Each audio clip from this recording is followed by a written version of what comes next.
She comes as a prosecutor. And as a prosecutor, she has a skill set that can make her very effective against Donald Trump. We saw her try to affect that during the debate with some success in trying to pigeonhole Donald Trump into positions. And that's exactly what a prosecutor does, and I thought she did that fairly well in the debate the other night. Now, we also know she's reinvigorated Democrats, but quite honestly, that's not her charge. Her charge is not to reinvigorate Democrats. She can't win with just Democrat votes. She has to be attractive to independent voters and never Trump Republicans. That's what we saw Kamala Harris do in the debate. She was clearly trying to pitch a bigger tent where Donald Trump was tending to focus on red meat MAGA type of issues. And that's why at the end of the debate, I would say Kamala Harris won the debate. But the question is, what impact does it have? And we'll get into that here in a moment. What we also know is that she picked Tim Walz to be her VP candidate. Now, I imagine, unless you're from here in Minnesota, you probably hadn't heard the name Tim Walz before August, right? I mean, he's rather unknown on the national stage. But what we do know about Tim Walz is he can certainly speak Midwest. Now, if you're from the Midwest, like I am, you understand what that means. It means that Tim Walz can connect with that rural voter, that Midwest voter, that quite honestly Kamala can't. And so in that sense, I think he was a good pick for Kamala Harris. But I don't think he was the best pick. I think the best pick for Kamala Harris would have been someone that fortified her in her perceived weakest area, and that's foreign policy. So I would like to have seen her pick Admiral Stavridis or Admiral McCraven. I think that would have given independent voters and never Trump Republicans, okay, there's someone there in the White House that understands foreign policy. But nonetheless, Kamala Harris has opportunities and she has challenges, just like any candidate. On the opportunity front, it wasn't that long ago, we were saying, how can Democrats run someone who is clearly in decline, who will be 86 by the time they're out of their second term? In other words, the age vote. She has clearly flipped the youth issue on Donald Trump, and now she is the generational change candidate, and that's an advantage for her. She has also stemmed the flow of minority voters towards Donald Trump. That was a very unique dynamic we were seeing in 2024, but I have yet to see the data to say she's pulling those voters back. She's starting to pull black voters back, which has been helpful, but she's not really making a lot of progress on other minority groups, such as Hispanics and Asians. What we also know is that she has an opportunity to contrast herself so perfectly with Donald Trump. Donald Trump is a high-level guy. He's a bullet point kind of thinker. And that's fine, that's who he is. But Kamala Harris can contrast herself by giving us granular level detail, not only about what she wants to do, more importantly, how she's going to accomplish it. And she has failed miserably in that category. CNN, I was very disappointed in that Dana Bash interview. Dana Bash asked her about, hey, you had these flip-flop issues, you know, how do you address that? And she was not able to give any granular detail as to how her thinking's changed. And that's actually one of her challenges. That is probably her biggest challenge. As a matter of fact, in the debate, the moderator asked her, hey, you were against fracking, now you're okay with it. You're against private health insurance, now you're okay with it. Explain that. And she couldn't give a detailed answer as to why her thought process has changed. But quite honestly, it wasn't the moderator's job, it was Donald Trump's. And Donald Trump failed to do that. Now, what Kamala Harris failed to do in the debate was to throw the knockout punch when Donald Trump left himself open. And he left himself open, by my count, at least 4 or 5 times in that debate where she could have thrown that knockout punch. The other issue for Kamala Harris is she can't divorce herself from the Biden administration. She's the sitting vice president, for crying out loud. And that leads us to where her policy positions really are. It's a doubling down in the Biden administration. Things like enhanced child tax credits, earned income tax credits, first-time home buyers, startup business tax credits. And the way she wants to fund that is very simply by increasing the slope of the progressivity of the U.S. tax code. Meaning higher income, higher net worth Americans in corporate America sharing a larger share of a larger tax burden. And you can see some of the proposals she's put out. This is where we get into the pandering discussion. You know, Alan was talking about taxing unrealized gains and income. That's a part of the wealth tax that we've heard from our clients who are very concerned about that. Quite honestly, I think that falls in the pandering category. Even if Democrats win the White House, Senate, and the House, I don't think they can get that through with Democrats. So I don't think we have to worry about that too much. Kamala Harris did steal an idea from Donald Trump, the idea that she's not going to tax tip income. Well, guess what? Donald Trump stole that from the Democrats from a previous cycle. All ideas come around. Bottom line, that no tax on tip income is pandering. After all, if it were to come about, I would say, hey, next year, don't pay me. I'll just turn my phone over with those nice 3 big boxes. Give me a big check instead, right? And you would do the same. You would reverse the way you're paid in order to take advantage of that tax-free opportunity. So again, I put that in that pandering category. So let's contrast Kamala Harris versus Donald Trump. What we know is Donald Trump picked J.D. Vance to be his vice presidential candidate, and I call J.D. Vance a confidence pick by Donald Trump. In other words, when he picked Donald Trump in July, he was so confident he had this election in the bag, and probably rightfully so, that he didn't think a VP candidate had to bring anything to the table. He was thinking of the MAGA movement in 2028 and beyond, who could carry that mantra into the future. And he chose J.D. Vance. I tend to think he would have picked someone different had he known Joe Biden was dropping out of the race. We also know that Donald Trump is a very unique candidate in the sense that he has a very hard ceiling to support and a very hard floor. And all the good, bad, and different things that happened to Donald Trump over the years of his political life, we've never seen him penetrate that floor, that ceiling in either direction. And the problem is, if he can't penetrate that ceiling of support, he can't win with just MAGA voters. He has to pitch a bigger tent as well. He has to win back some of those never Trump Republicans and some independent voters if he wants to win. And that's where he failed in the debate by not trying to at least put out a message to a broader audience in that format. The other challenge we know for Donald Trump is the legal challenges he faces. Now, the New York hush money sentencing was pushed off till the end of November, so we're not going to hear anything about that.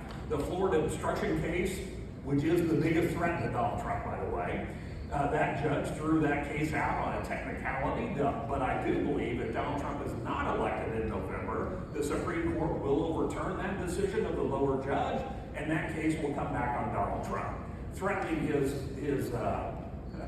civilian lifestyle, let me put it that way. The other issue for Donald Trump is the D.C. case under Judge Chutkan. Judge Chutkan is hell-bent to keep that case moving forward. So it's very likely that here in the end of September and certainly in October, we can get some pre-trial hearings, we can get some deposition information coming out, we can hear evidence that we haven't heard about January 6th before. I tend to believe that evidence would look unfavorably against Donald Trump. So that could be some of the headlines we're looking at in October. But we also know that the Democrats are trying to tie Donald Trump to Project 2025. Is everybody familiar with Project 2025?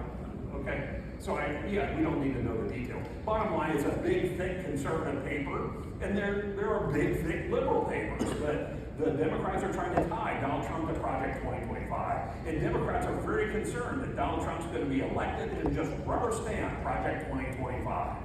The fact is, even if Republicans win the White House, Senate, and the House, he wouldn't have the authority to do it.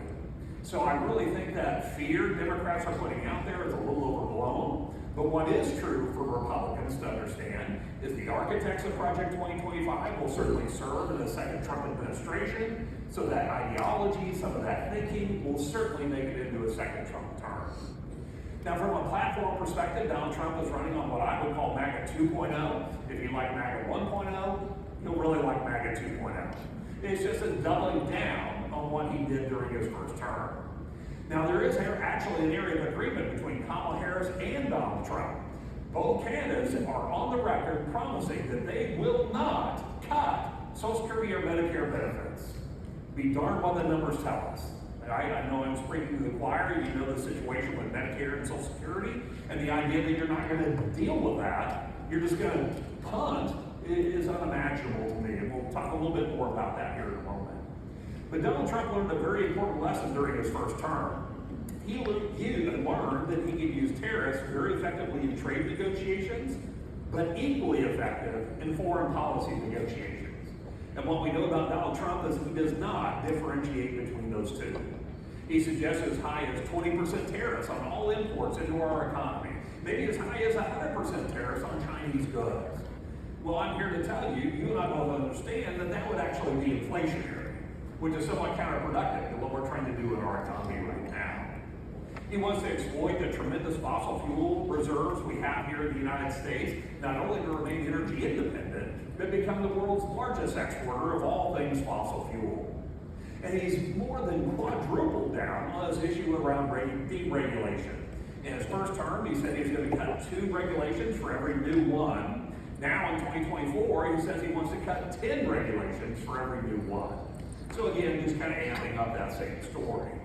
We also know that he has pledged to not cut the Tax Cuts and Jobs, or to extend the Tax Cuts and Jobs Act. But he's putting a different twist on it this year. He wants to have no tax on tip income, which we've already talked about, no tax on Social Security, no tax on overtime pay.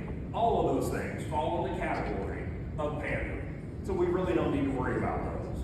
You're going to hear a lot about those from your clients as you're talking about politics as it comes up. And you can rest assured that it's very unlikely that any of those things would happen, even if the Republicans sweep in November.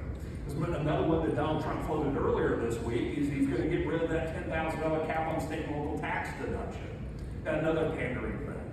Now, there will be adjustments to the SALT. We'll talk about that when we talk about tax reform. But that's what leads us to what I'm calling the bullet point election of 2024, where quite honestly, we're not getting any detail from either of the candidates. And I humbly put forward to you as a fellow voter, we deserve details from both candidates. Not only again on what they want to do, more importantly is how they plan on accomplishing it. And I think we deserve that. But it's clearly a change election. You don't have to be a rocket scientist to look across the country and say the country wants change. I'm just not convinced which candidate represents change. Is it the former president doubling down on a first term, or is it the current sitting vice president doubling down on Biden's agenda? Neither one sound like change to me. And I think that's frustrating a lot of voters, and I think why we have an unprecedentedly high number of undecided voters, or at least voters who are willing to consider switching their vote. The other important thing is to understand how we elect a president. I do believe this is going to be a very close election. And you may believe when you go to the polls in November, you pull the big lever for your candidate, that you voted for whichever candidate you chose. When in fact, that's not the case. When an American goes to the polls and they pull the big lever for their candidate, they're actually voting for what's called representation in the Electoral College. And that's how we elect our president. And our Constitution is very specific. It says you must have 270 electoral votes to be our president. If you get the majority, but you only get 269, great try. You're not the president. And you have to get 270. Now, we can have a whole discussion on the constitutional process by which how the House of Representatives will elect the next president, but just out of interest of time, just understand the House would elect our next president based on what's called state delegation majority. Advantage Trump. Just keep that in mind. Now, I'll tell you what 6 states will elect our next president. It's the same 6 states that elect our president in 2020. And you may have heard that scenario where Donald Trump wins the northern tier, or the southern tier of Arizona, Georgia, Nevada. Kamala Harris wins the northern tier of Pennsylvania, Michigan, Wisconsin. At that point, ladies and gentlemen, it's 269 to 269. Neither candidate has enough electoral votes to be our president. So a tie is not out of the equation, but it is unlikely. Probably landing on the great people of Nebraska's 2nd Congressional District, the greater Omaha area, with their one electoral vote to decide who our next president will be. So if you know anyone in Omaha, you might want to give them a call, try to swing in your direction. Now I know what you're thinking. You're saying, Jeff, just get to the point. Who's going to win the election, right? That's what you want to know. Well, if I knew one statistic today to accurately predict who will be our next president, I want to know the voter turnout numbers of these voters in those 6 states. If I knew that data today, I can guarantee you who our next president will be. To the extent that young women, suburban women, and minority voters are showing up in outsized numbers, good for Kamala Harris. To the extent that they're showing up below expectations, good for Donald Trump. I think that is the tail of the 2024 election, and what we'll be talking about post-election when we're digging through the numbers and the line. Now, I do believe, as I said, that Kamala Harris simply reset the election in 2024. She didn't rewrite it, just reset it to a very typical, what I call 45-10, where 45% of us will vote Democrat, 45% will vote Republican, And there's about 10% of our population who are undecided or willing to swing their ballot one direction or the other.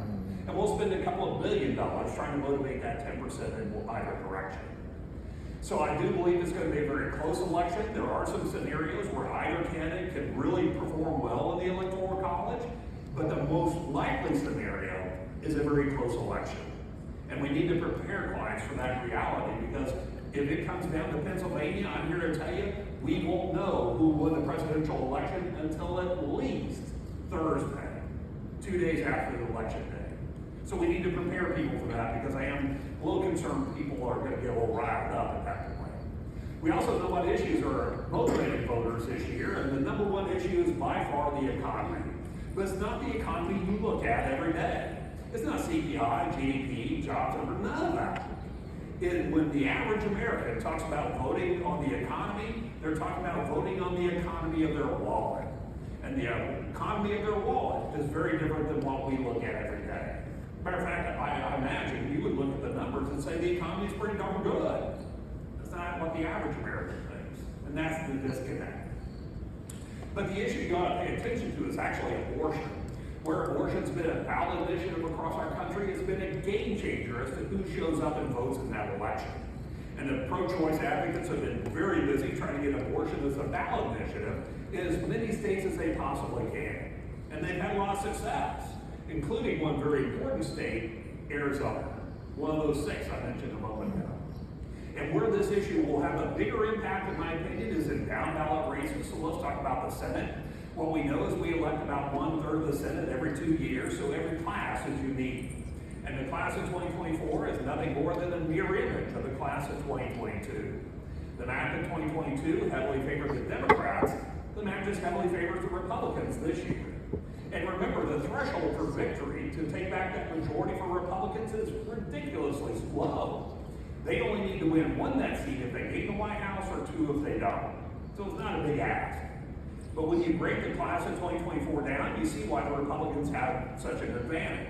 There are 3 Democrats running in states that Trump won in 2020. Well, if that state voted for Trump in 2020, they're probably going to vote for him again. And generally speaking, we do not split our ballots. So they would vote Republican right down the line, especially in a state like West Virginia, where Joe Manchin's not running for his seat again. That's a giveaway to the Republicans right off the top. But then there are 5 states that Biden barely won, 2 of which are open, Arizona and Michigan. So you're starting to hear a theme here, I imagine, right? Arizona and Michigan are going to be very important. So those are going to pick up opportunities for Republicans as well, and especially when you consider that the Republicans aren't running in a single state that Biden won, you see why the Republicans have such an advantage in the map. As a matter of fact, one countervailing to that, I primarily do client events for you around the country. Donald Trump does seem to be a counterweight to that logic, though. As I'm traveling around and I do these events with your clients and I talk to clients afterwards, I'm hearing a consistent theme. They don't like Trump personally, but they think his policies are better for our country and they're going to vote for Trump. But they don't want Trump to have unfettered power, so they're going to vote Democrat for Senate. So I think we'll see a significantly higher percentage of people willing to split their ticket between the 2 parties at the Senate level. And we'll see how that plays out. But nonetheless, I do believe the Republicans will take back the majority of the Senate. When we turn our attention to the House, it gets a little more challenging. Here, all 435 of them are elected every 2 years. You're combining federal issues with local issues. It gets murky very quickly. But what we know is that in this case, Democrats don't have a high hurdle they need to clear to take that majority back. They only need to win 5 net seats to take that majority back. And Republicans are hanging their hat on one single issue: history. It's been since 1952 that during a presidential election year, the House flipped control. And that has Republicans feeling really, really confident that they can keep the House. But I think they need to tamp down some of that confidence. And the reason why is there's only so many crossed-up districts. There are only so many House seats in play. As a matter of fact, there are 18 Republicans running in House districts that Biden won in 2020, compared to only 5 Democrats running in Trump-won districts. So mathematically, that gives Democrats the advantage. Layer on top of that, the new maps that went into place starting in 2022, a lot of those state maps were found to be unconstitutional. So there are several states that will have brand new House maps for 2024. And if you aggregate those states together, net, it's a positive for the Democrats by 1 or 2 seats, depending on how you count it. So I do believe at this point the Democrats have the advantage to take back the House. The advantage, I'm not making that call today, but they certainly have that tailwind. So why do we want to understand the election in depth? And I forgot to mention one thing, didn't I? Who's going to win the presidential election? So let me come back to that. And I'm going to choose my words very, very carefully here, okay? I think Donald Trump has the advantage. Donald Trump has the advantage because I've not seen Kamala Harris do what's necessary to overcome the inherent electoral advantage the Republicans have. That's why I think Donald Trump has the best opportunity right now. But nonetheless, that's as of September 20th. Don't hold me to that tomorrow. Okay? Things are changing quickly. So let's talk about tax reform. We know the Tax Cuts and Jobs Act is going to expire at the end of 2025. And Alan did a great job of pulling out opportunities, and I'm going to reinforce some of those opportunities. But as Alan said, what's legally happening, if we do not have tax reform next year, we go back to the 2017 tax code and index those numbers forward. So what does that mean? It means a return to the 39.6% highest marginal tax bracket, the doubling of the standard deduction that allows literally 95% of filers not to have to itemize, including a lot of your retired clients. That goes away. So a lot of your retired clients would have to itemize once again. As Alan pointed out, that very generous $13.6 million individual exemption, state exemption, would be roughly half the $6 to $7 million. Significantly impacting the wealth transfer planning opportunities that your clients have. In addition to that, I imagine most of us are pass-through business owners, or certainly you work with pass-through business owners, and then we would lose that 199A 20% deduction. The only thing we gain back would be the uncapped state and local tax cap. I usually pause there because people from California, Washington, New York, New Jersey, they start cheering, right? Because for high tax states, that's actually a positive cash flow for those tax filers. Now, in addition to that, the only permanent tax code change the Republicans made was a lower corporate rate at 21%. So that would remain even if the Tax Cuts and Jobs Act went away. But it's very important for you as a financial advisor to keep in the forefront of your mind that the Tax Cuts and Jobs Act did not change capital gains rates. But what would happen if we don't have tax reform next year is the relationship between capital gains rates and marginal rates will change. And as a financial advisor, the numbers are important, but it's when we see a relationship change that we need to think differently how we invest our clients' money. Because it behaves differently in a post-tax environment. So it's important to keep that in mind as we talk about the next several slides. Now, Alan pointed out about the 24% tax bracket, but let me get a little more granular on that point. I took the time to write down the rates and brackets as they exist today in black, and in red are the rates and brackets as they would exist if the Tax Cuts and Jobs Act went away. And the Alan is absolutely right. It's the current 24% bracket. That's the opportunity for this tax year and next tax year. Whether we're talking about exposing ourselves to income or capital gains, or not capital gains, I'm sorry, or wealth conversion, the opportunity is to maximize that 24% tax bracket in tax year 24 and tax year 25. Because what would happen if the Tax Cuts and Jobs Act goes away, the 24% bracket goes away in favor of the 28 and 33% bracket, with a good chunk of that money going from 24% rate to 33. So that's a 50% tax increase on those dollars of earnings. That's value-added opportunity for you to take back to your clients and their tax professional. Because I do a lot of CPA events, a lot of tax attorney events, and I'm here to tell you, they know last year's tax law cold, they know this year's tax law really well. They don't necessarily know what's coming down the road. They aren't paid to know that today. They aren't working on future tax returns, they're working on this year. So that's why they hired me. So don't be surprised if you introduce that concept to a client, and if it seems to make sense, suggest you meet with their tax professional and the client and explore that with the CPA or tax professional. And don't be surprised if the tax professional is not fully aware of the impact of the Tax Cuts and Jobs Act going away. Again, that's future tax law, not this year, right? Now, the other thing I like to do when there's a tax change on the horizon, I want to know who's going to be most positively or negatively impacted by that change. So for fun, on Saturday morning, like we all do, I filled out 40 mock tax returns, right? Get the kids involved, it's a blast. So I filled out 20 under this year's code, 20 under the future code, and clearly his family's earning between $200,000 and $400,000 a year. That's who's going to inherit the lion's share of this tax increase. And correct me if I'm wrong, that's who you work with every day. This is a real tax increase that we need to start factoring in so we can prepare our clients and their portfolios for that potential tax increase. Now, has anybody noticed that Warren Buffett has been selling Apple shares? Have you noticed that? Have you heard that? Is it because he doesn't believe in Apple? No. He's preparing his portfolio for a higher tax rate environment. I'm just simply suggesting that's probably sage advice that we need to be considering in our own client meetings. Now, if that's the case, obviously the election's going to impact that. If Republicans sweep in November, they say they want to extend the Tax Cuts and Jobs Act as is.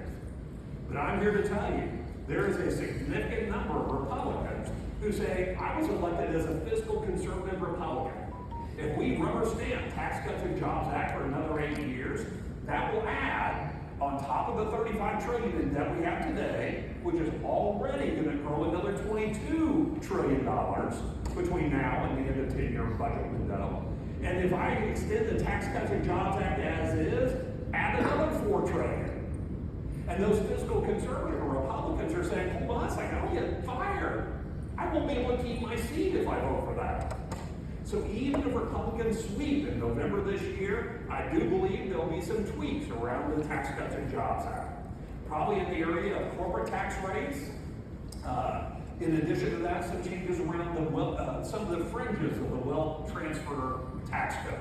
Things like curtailing our ability with CRTs and things like that. All of which to try to offset some of the costs of the Tax Cuts and Jobs Act extension. Now, Republican sweeping in November, in my assessment, is the second most likely outcome of this election. Another outcome possibility is the Democrats sweep. I don't think it's very likely, but if they did sweep, they said they want to go back to Joe Biden's Build Back Better tax increases we talked about in 21. And if you remember, that was a huge tax increase on your best clients.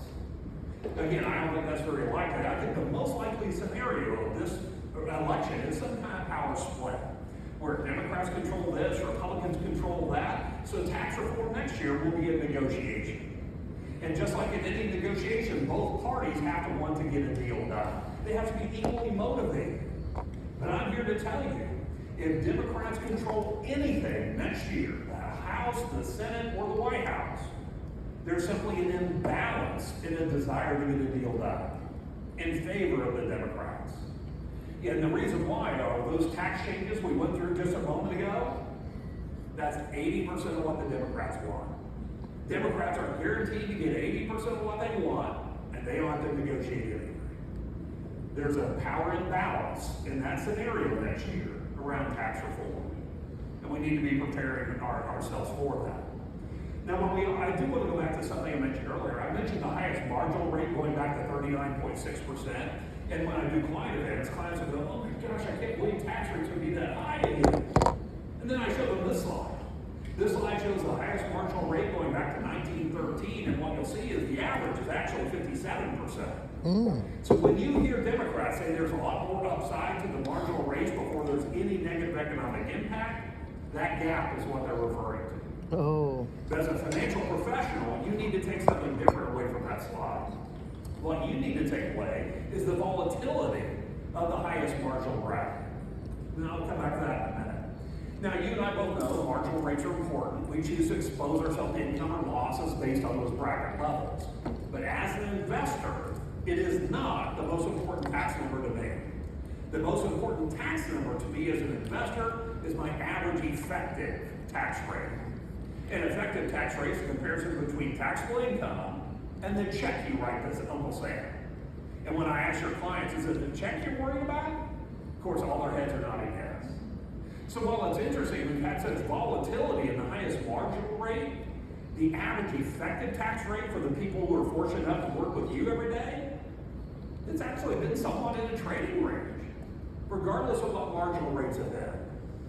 But look at the volatility within that trading range. Peak to valley is a 30% differential. So let me see if I can put this in a context that you'll feel. Let's say you have a prospect meeting come up, Bob and Mary Smith. They're about ready to retire, so they come to your office, they bring all their financial information. All they want to know is what? How much can we live on? How much can we live on and have a good chance of not running out of money? So you take that information back, you do all the number crunching, you do all the financial planning software, you do all the Monte Carlo analysis, you come back and you say, good news, Bob and Mary Smith, I figured out exactly how much money you can spend in retirement every single year and have a good chance of not running out of money. And your income is X, plus or minus 30%. Right? Probably not a great financial planning discussion. You know, our industry has really hung its hat on for a long time and dedicated a tremendous amount of resources to asset allocation, and rightfully so. But allocation only manages market volatility. I'm suggesting to you that real value for higher net worth, higher income clients moving forward is getting the right asset allocation. You have to do that. But marrying it with the right asset location. Asset location manages tax volatility. And it's only when those two things are working in concert do we get that nice, smooth, right retirement that all clients want. So that's why you're learning and employing the use of annuities for tax deferral, tax timing, along with the guarantees, or life insurance for possible tax-free income, all on top of the tax-efficient, tax-managed investing you're already doing. Roth conversions. I'm here to tell you, even if marginal rates go back to 39.6%, pull out that chart and say, we're still in a low tax rate environment. It still may make sense to do a Roth conversion. Overfunding 529 plans. All those strategies diversify a client's tax exposure in retirement so they get to manipulate the tax code for their lifestyle rather than the tax code manipulating them. I have yet to meet the client who wants the IRS manipulating their retirement lifestyle. And you have the solutions to make sure your clients aren't in that situation. Now, more generically, I completely agree with Alan. You are so fortunate to have an in-house resource like Alan, who not only understands the law and the trust structures, more importantly, how these products fit in those trust structures, because most attorneys don't. And I think Alan did a great job of explaining that. But I agree, gifting. If you have clients who have not done their estate tax, maybe they're waiting to do the trust, maybe they haven't funded the trust, whatever they're dragging their feet on, get it done. Get it done, because Alan's right. I talk to attorneys all the time, attorney groups, and they're telling me we're full. We can't take on another client. So get that work done. Take advantage of the trust structures that we know today are in the code that we can take advantage of, because we may not have some of those well-transferred trust structures starting in 26 and beyond. And then some of your clients, it may make sense to maximize that 24% bracket while we have it. And if I'm right that tax rates are likely to go up, you need to brush up on your charitable giving strategies. They're just going to be more powerful in a higher tax rate environment. And I'm going to paint with a very broad brush.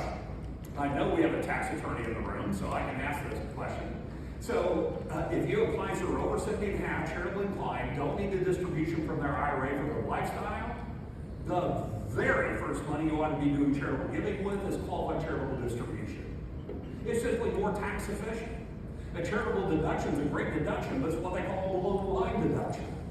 A QCD is the same money going to the same charity, but it falls above the line. Alan, what's better, above the line or below the line? Above. Thank you. Every single time. If you are actively using QCD as your primary charitable giving source, or I shouldn't say primary, your first charitable giving source for that particular client, I respectfully say you're committing malpractice. It's just more tax efficient. And you can be that confident in saying that from a client. And remember, that's $105,000 per spouse. So I imagine $210,000 a year of charitable giving will more than cover most of your clients' charitable desires, right? So again, over 70 charitable clients don't need the distribution. And then finally, long-term care. I call long-term care the $500,000 bomb in everyone's retirement plan. And you have had clients who have assets in abundance. They can just write a check for any kind of care they need. Great, that's their plan. But I bet you have more clients that look like my wife and I. we have the assets, we can write a check for it. I don't want to. I want to take the risk of what I call a long-term care off the table. Like an early diagnosed dementia where I would need care for 15 years. I don't want my wife to have to figure that out. And you and I both know the solutions we have available to us today, which we did not have as recently as 5 years ago. We can peel that risk off and give it to the insurance company for pennies on the dollar. Now, my wife and I made that decision 2 years ago. We're going to take care of our long-term care. We've gone through long-term care with our mom, which we paid for. We went through that long-term care process with my parents. I had sold them long-term care policies, which were very helpful. And so we said we need to take care of that. I was 56 at the time. My wife, 58. I like to rub it in. She's older. And when we went through the underwriting process, everything went through just fine. My wife got her policy. I was declined. Oh, that surprised me. I didn't know that. So I went the annuity direction, right? It's a backup plan. I can't get the annuity long-term care either. Now, I know I'm a little overweight. I'll admit that. But I don't think I'm terribly unhealthy. But my point on saying that is do not drag your feet on that. You never know when that date's going to be, and it may surprise you who it is. Because it certainly surprised my wife and I. Okay? So keep that in the back of your mind. So let me just give you some dates that I'm watching. These are inflection points between now and the end of the year that I think could not only represent market volatility, but also political volatility. And I'm just going to tell you right now, ladies and gentlemen, that we are setting ourselves up for a perfect storm in 2025. We have the budget deal, which is now being negotiated, probably going to get to December or March, coinciding with the debt ceiling deadline, coinciding with tax reform. That should sound very familiar to you. That was 2012. Remember back in 2012, we lost our AAA credit rating. We came up with this great idea called the Super Committee. And it failed. And we ended up with sequestration. It was a very volatile year. I'm suggesting we're setting ourselves up for that exact same year in 2025. So with that, if you're interested in getting the full presentation, which includes a lot more slides than we had time to talk through, go ahead and focus on the QR code. I'll be happy to share them with you. More tactical than that, I spend on average 4 to 7 hours a day reading and researching through politics, but through a financial lens. And I'll give you 3 to 10 articles a day that I've curated from various sources that I think are most uniquely relevant to you. And my goal is if I find a topic that interests me, I give you a writer I know leads from the right, a writer I know leads from the left, and I give you both articles. If you take the time to read both articles, you're going to find out they're 90% the same. But more importantly, you're going to see the 5% on each side. And when you understand the 5% on each side, now you've got wisdom as to that topic. Okay? So all that's available to you at no cost, thanks to my relationship with True Choice. I really appreciate the opportunity to be here today, and I know we have some time for Q&A. We can take questions on what I discussed or things I didn't have time to discuss, anything at all. Everybody wants to get to the airport. Oh, you have plenty of questions for Alan, but none for me? Sorry, Joe. Okay, well, I'm going to wrap up. I appreciate your time. Thank you very much. Safe travels home.